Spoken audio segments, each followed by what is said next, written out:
We know the FBI made an announcement. They've arrested 4 alleged members of what they're calling a radical pro-Palestinian group accused of plotting New Year's Eve bombings in Los Angeles. Many different places.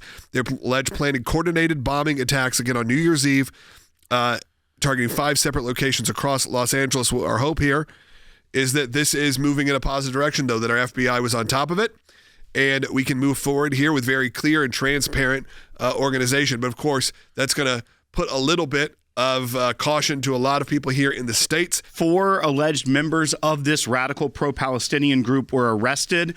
The FBI has said they were planning a coordinated bombing attack on New Year's Eve in Los Angeles using IEDs targeting 5 separate locations to create chaos, obviously to sow terror and to inevitably kill members of the American public.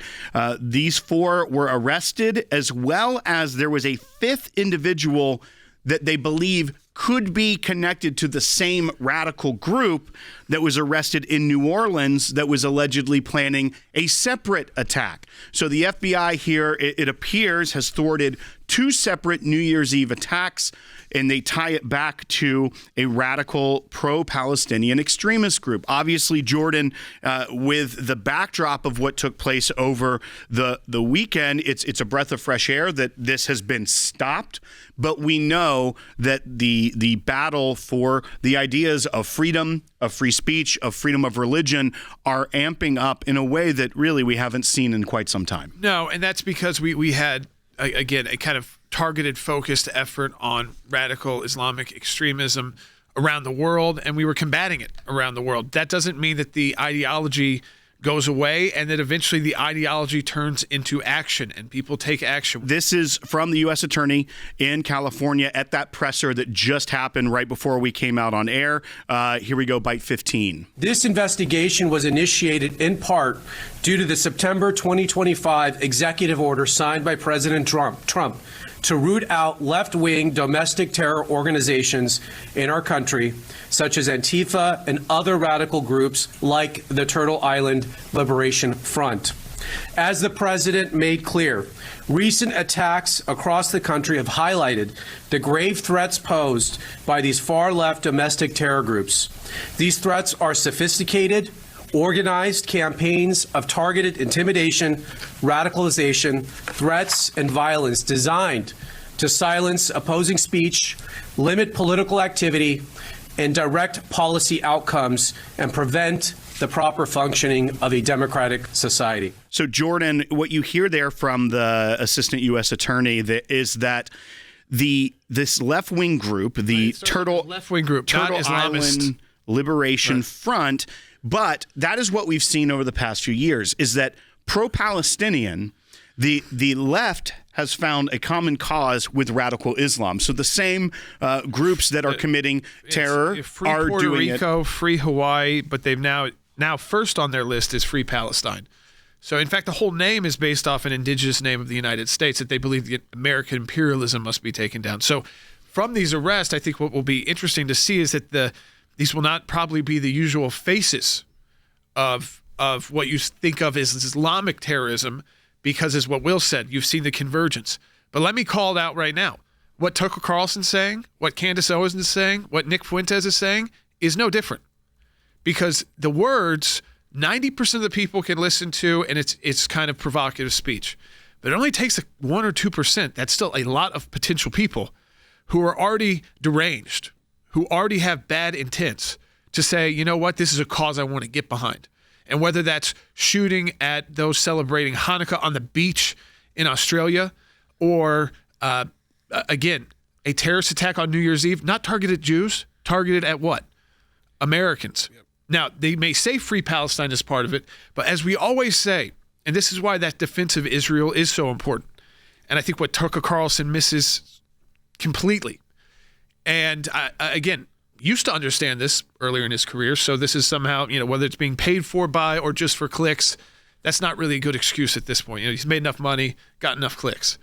Same with Candace Owens. This is the truth. They will come for Jews first, always. It's an easier target. Israel's 8 million people, much smaller military, surrounded by what used to be mostly hostile governments. Now, actually, thankfully, with Egypt more, but still a lot of radicals within that they're even having to deal with inside Muslim majority countries. But who do they go to right away next? It's us. It's America, and it's predominantly American Christians. So, number one, if they're targeting the Jews, they're coming for you next and your kids next. And so, what do we have to do? We stand with the Jewish community. We stand with Israel. We protect and defend each other. We share military. We share intelligence because we understand that the world hates our values. The world hates our values. Well, in Jordan, I think that these two stories, the foiled plot in LA, as well as the horrific terror attack in Australia, they tear down two narratives right here. And one is one, Logan, that we talked about earlier this morning when you have been saying, in Australia, this should take away the notion that it's anti-Israel because these are Jews living in Australia.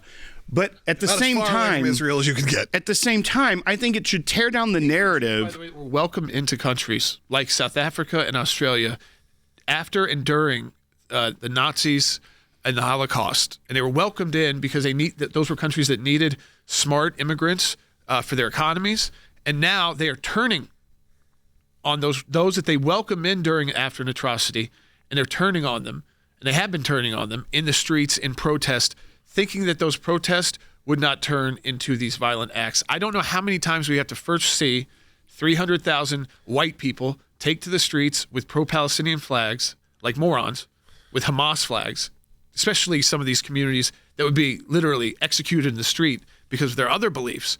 And then a few months later, a few days later, there is an act of terrorism. But also to that point, while it tears down that one narrative, it also tears down the narrative that those of us on the right that are concerned about the way the anti-Semitism has risen and the way that the left has co-opted the Palestinian cause, it's not Islamophobia as the left wants to label it. It is saying that there is an ideology that has developed over thousands of years in Islam, but is now co-opted by the left. It's not about being anti-Islamic. It is about saying this toxic ideology that is found in some pockets of Islam and also very prevalent in the American left is anti-Jewish. It is anti the principles of the United States. It is anti the First Amendment, something that we are talking about this week with the Raise Your Voice Week. That is what we are concerned about. It's not the fact that these people a lot of times end up being Islamic because that is where that ideology festered for a while. It is grown and spread out, and it's not just what they would say is Islamophobia. It is going after an ideology wherever it comes that is anti-American.